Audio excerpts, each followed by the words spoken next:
కాంగ్రెస్ అభయహస్తం 6 గ్యారంటీల దరఖాస్తుల స్వీకరణ గురువారం ప్రారంభమైంది. ఘట్కేసర్ మండలం ఎదురాబాద్లో అప్లికేషన్లు ఇవ్వడానికి ఉదయం నుంచే జనాలు బారులు తీరారు. ఈ సందర్భంగా ఎంఆర్ఓ మాట్లాడుతూ సుమారుగా 1500 దరఖాస్తులు వచ్చాయని, ఉదయం నుంచి గ్రామ ప్రజలు దరఖాస్తులు నింపడానికి వచ్చారని హెల్ప్ డెస్క్లు ఏర్పాటు చేశామని చెప్పారు.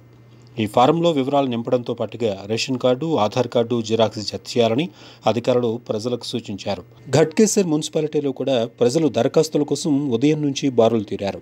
ఈ కార్యక్రమంలో Ghatkesar municipal chairman Pavani Jangaiah Yadav, Ghatkesar municipal councillor తదితరులు పాల్గొన్నారు.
కొత్తగా ఏర్పడిన రాష్ట్ర ప్రభుత్వం ప్రజల చేత ప్రజలే పరిపాలన ఉద్దేశంతో కొత్తగా ఏర్పాటైంది కాబట్టి గవర్నమెంట్ దానిలో భాగంగా ప్రభుత్వం ఏదైతే గ్యారెంటీ ఇచ్చిందో 6 గ్యారెంటీలు అభయహస్త గ్యారెంటీ ప్రోగ్రాంలో భాగంగా రాష్ట్ర ప్రభుత్వం డిసెంబర్ 20 నుండి జనవరి 6 వరకు ప్రతి విలేజ్లో గ్రామ సభల ద్వారా గ్రామసభ నిర్వహించి ప్రభుత్వ అధికారులు గ్రామ సభలో పోయి లబ్ధిదారు నుండి దరఖాస్తు తీసుకోవడం జరుగుతుంది. 5 గ్యారెంటీకి సంబంధించింది.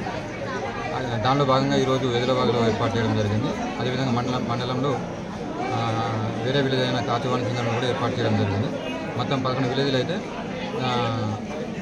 ఈరోజు ఎదురాబాదు, రేపు అంకుశాపురం, ఔషాపురం, తర్వాత మాదారం, తర్వాత గన్పూరు, ఈ విధంగా మనం షెడ్యూల్ ఏర్పాటు చేయడం జరిగింది.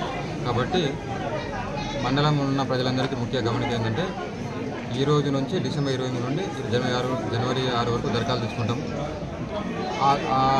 ఆ సమయంలో అందుబాటులో లేని వారు కూడా తర్వాత కూడా వచ్చి దరఖాస్తు తీసుకోవచ్చు. ఎలాంటి ఆందోళన చెందవలసిన అవసరం లేదు. కాబట్టి ప్రతి ఒక్కరూ ఈ యొక్క అవకాశాన్ని సద్వినియోగం చేసుకోవాల్సిందిగా నా యొక్క మనం 50 వరకు వచ్చి ఉంటాయి. ఎలాంటి చర్యలు తీసుకున్నారు సార్?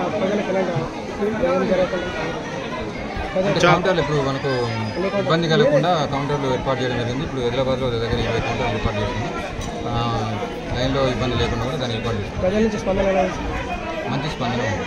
అందరూ వచ్చి దరఖాస్తు లైన్లో నిలబడుతూ కాబట్టి ఇబ్బంది ఉంది.